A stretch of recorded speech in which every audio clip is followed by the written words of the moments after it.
Et si chaque goutte d'huile dans la Bible portait un message directement destiné à votre cœur? Pas un simple ingrédient pour cuisiner, ni un symbole lointain réservé aux rituels anciens. Non. Je parle d'un langage spirituel, codé, que Dieu a répandu dans les Écritures pour réveiller notre conscience et nourrir notre foi. De la Genèse à l'Apocalypse, l'huile revient sans cesse. Dans les mains des prophètes, dans les lampes du temple, dans les gestes de guérison des disciples, jusqu'aux paraboles les plus profondes de Jésus. Pourquoi? Pourquoi ce liquide revient-il avec tant d'insistance? Et si c'était parce qu'il représente quelque chose de bien plus grand que nous n'avons jamais osé imaginer? Aujourd'hui, nous allons percer ensemble les 7 secrets bibliques sur l'huile que personne ne vous a jamais enseignée, des révélations anciennes, mais plus actuelles que jamais. Je ne suis ni théologien, ni savant.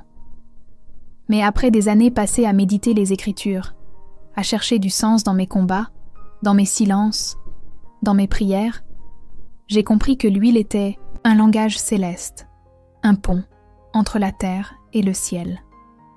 Un rappel doux, mais puissant, que Dieu veut nous remplir, nous oindre, nous éclairer. Alors, ouvrez votre cœur. Ce voyage commence maintenant. Et ce que vous allez entendre pourrait bien changer à jamais la façon dont vous lisez la parole. Imaginez une lampe, prête à briller, mais vide.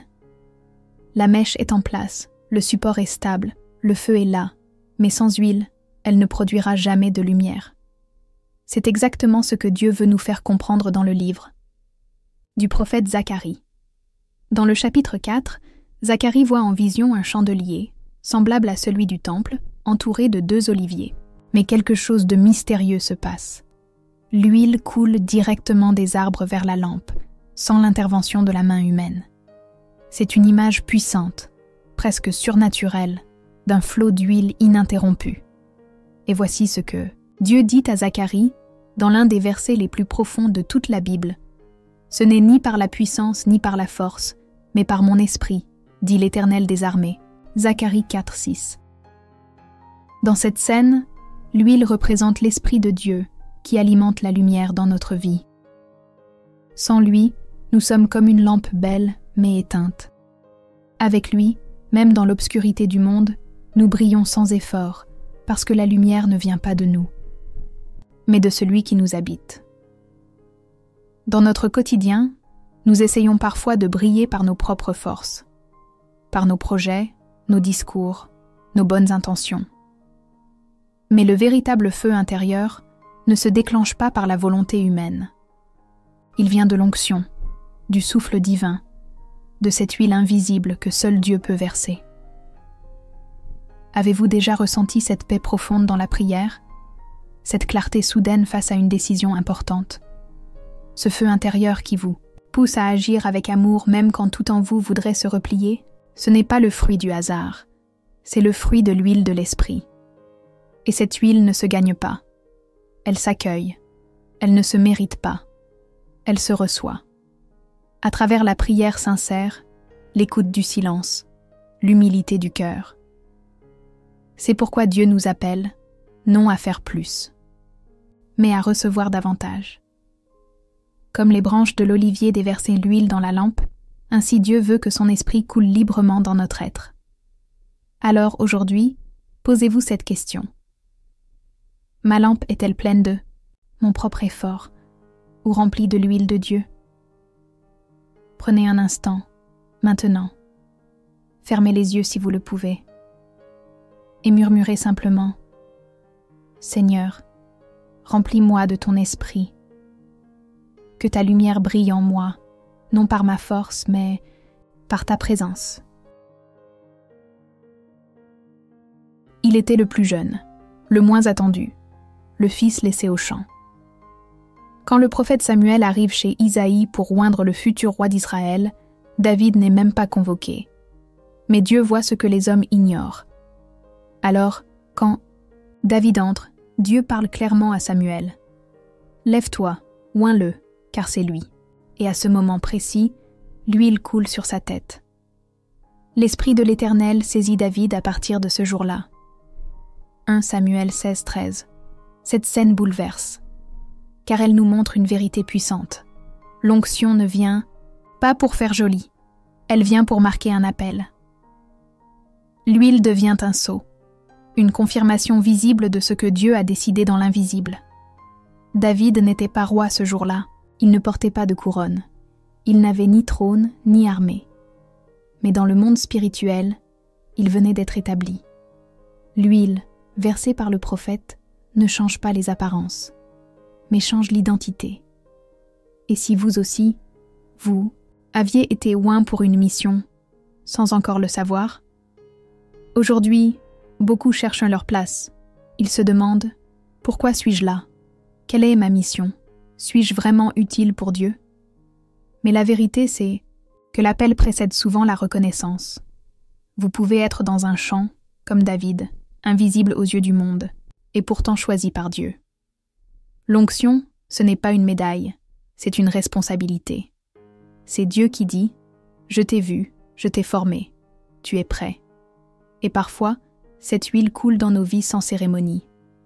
Elle s'exprime par une conviction profonde, un amour brûlant pour une cause, une capacité surnaturelle à servir, consoler, construire. C'est l'Esprit qui vient oindre notre cœur pour une œuvre précise. Ne méprisez pas les petites choses. Ne méprisez pas vos débuts cachés, car tout roi commence comme un berger, mais tout berger oint finit par régner. Alors aujourd'hui, posez cette prière simple.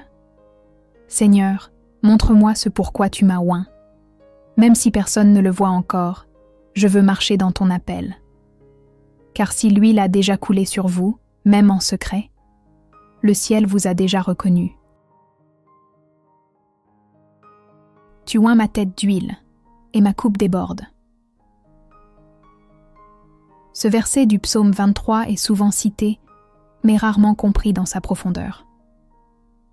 Dans l'Antiquité, les bergers versaient de l'huile sur la tête de leurs brebis pour une raison bien précise, les protéger des insectes, des tiques et même des serpents.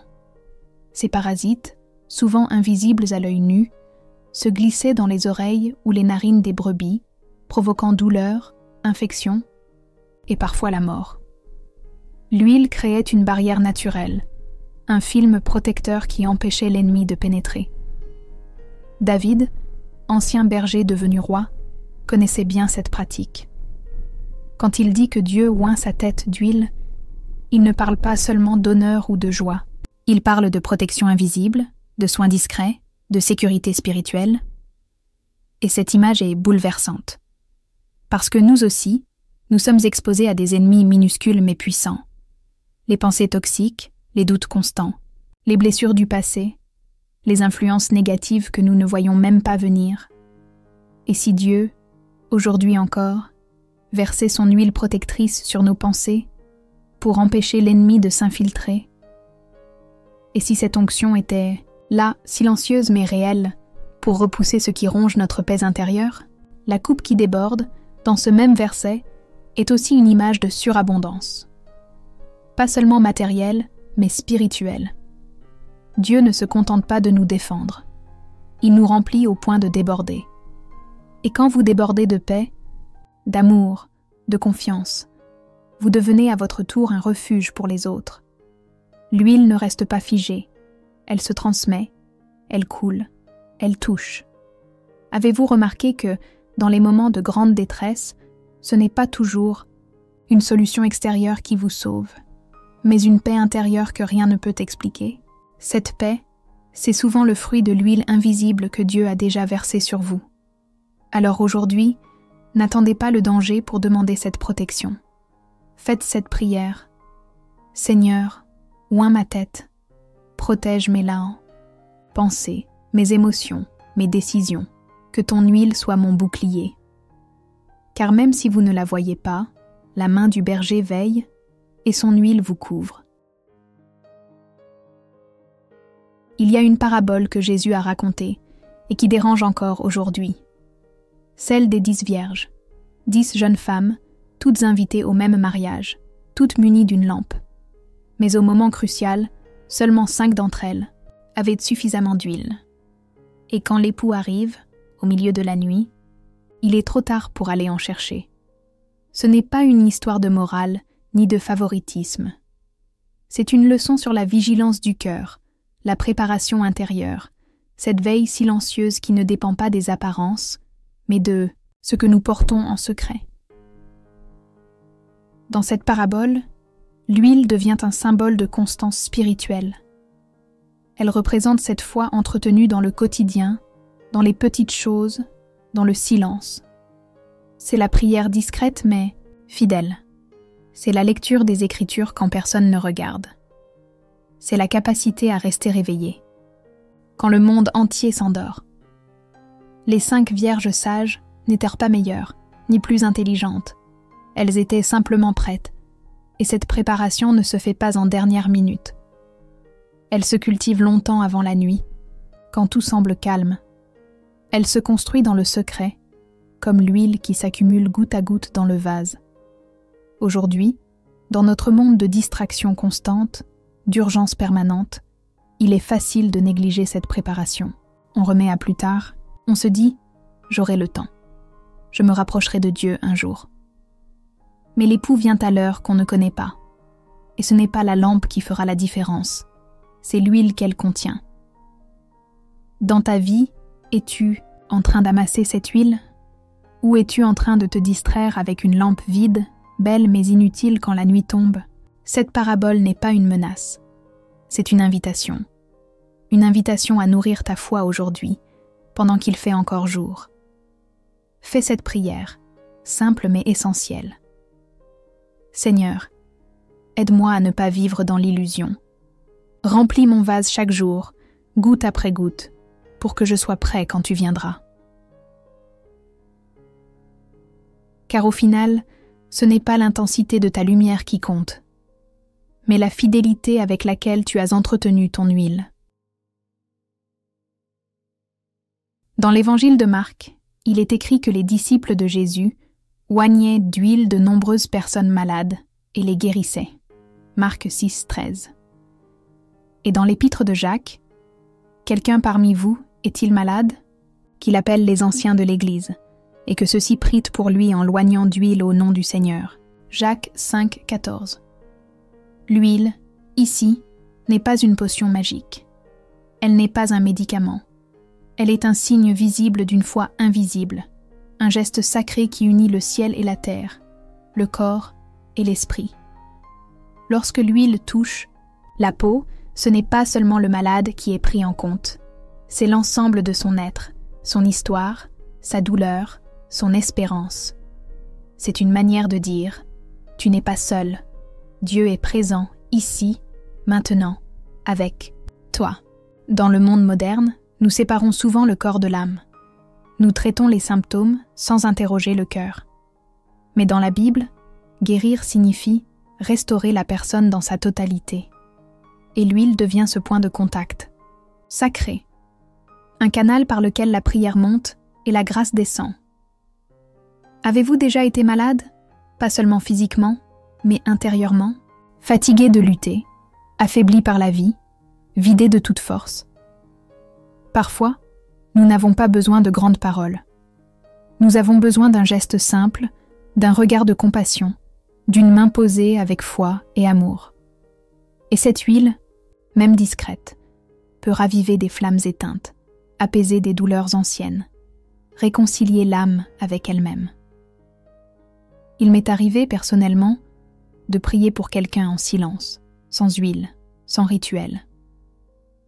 Et pourtant, l'Esprit est venu, doux, puissant, transformateur. Car ce n'est pas l'objet qui guérit, c'est la foi en action, le cœur tourné vers Dieu, l'humilité d'un « Je ne peux pas, mais toi, Seigneur, tu peux. Et toi, as-tu besoin de cette guérison? As-tu besoin qu'une huile coule sur tes blessures, qu'elles soient physiques, émotionnelles, spirituelles? Aujourd'hui, fais cette prière. Seigneur, touche ce qui est brisé en moi. Envoie ton huile de guérison sur mon corps, sur mon cœur, sur mon histoire. car il n'est jamais trop tard pour être restauré. Et parfois, une simple goutte d'huile suffit à réveiller la vie. Dans le livre de l'Exode, Dieu donne des instructions précises à Moïse. « Tu ordonneras aux enfants d'Israël de te procurer de l'huile pure d'olive concassée pour le chandelier, afin d'entretenir les lampes continuellement. » Exode 27, 20. Cette huile n'était pas quelconque. Elle devait être pure, sans mélange, issue d'olives concassées à la main, réservée exclusivement à l'éclairage du sanctuaire. Dans le lieu saint, le chandelier à 7 branches, la menorah ne devait jamais s'éteindre. Jour et nuit, la flamme devait rester vivante, comme un signe de la présence de Dieu parmi son peuple. Mais cette flamme dépendait de l'huile. Et sans huile, même le chandelier le plus sacré devenait inutile. Il y a ici une vérité profonde. Sans l'huile de la révélation, la lampe de notre foi s'éteint. Sans ce feu intérieur alimenté par la taille, présence de Dieu, nos croyances deviennent des rituels, nos lectures deviennent des habitudes, et notre vie spirituelle devient une routine, sans lumière. L'huile représente ici la quête de pureté, la recherche d'authenticité, l'écoute de la voix divine. Elle nous enseigne que pour recevoir une révélation véritable, nous devons offrir à Dieu une foi sans mélange, une vie débarrassée de ce qui corrompt la lumière. Dans un monde rempli de bruit, d'opinions, de distractions, la lumière de Dieu ne brille que là où l'huile est préservée. Et cette huile ne se trouve pas à la surface.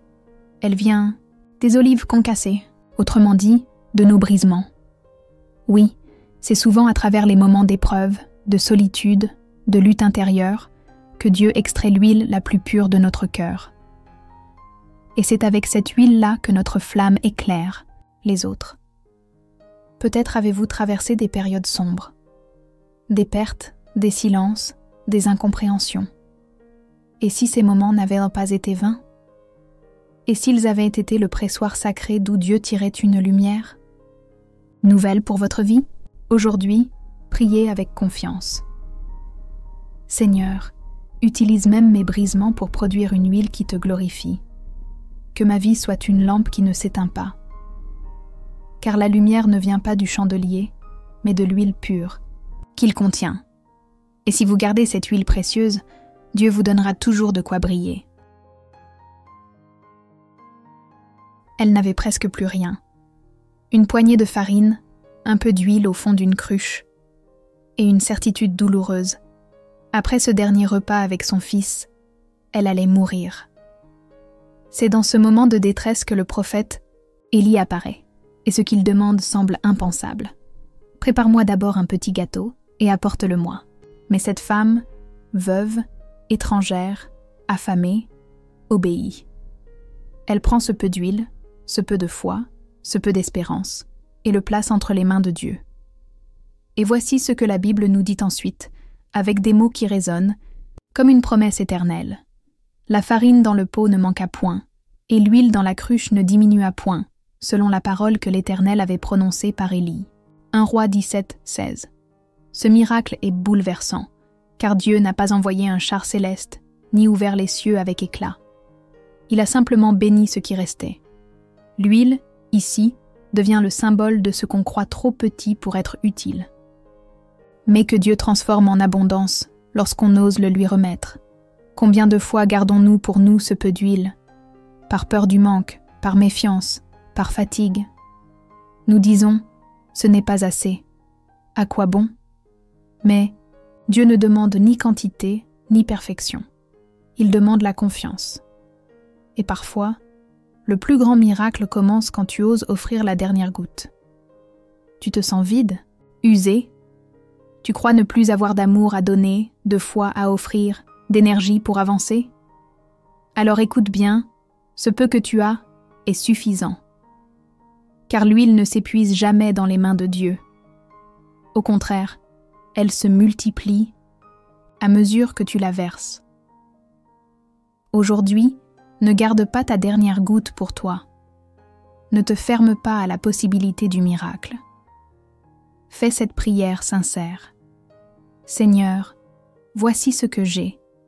C'est peu, mais je te le donne. Multiplie, selon ta volonté.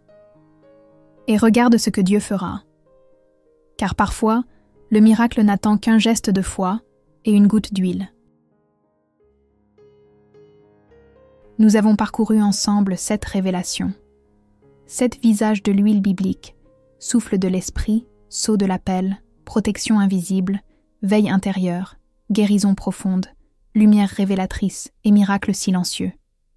Et si tout cela n'était pas simplement un symbole, mais une invitation? Car à travers chaque goutte d'huile, Dieu murmure une chose. Je veux te remplir, je veux te consacrer, je veux t'allumer. L'huile n'est jamais statique dans la Bible. Elle coule, elle imprègne, elle guérit, elle éclaire, elle déborde. Et elle nous rappelle que la vie spirituelle n'est pas une théorie, mais un mouvement, un don, une offrande.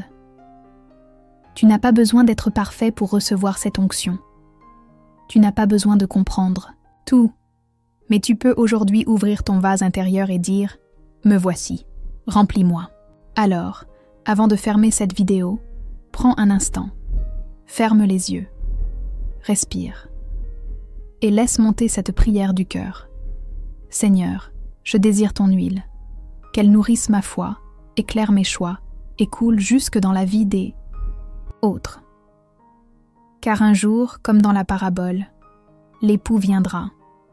Et ce jour-là, que ta lampe soit pleine et ta flamme vivante.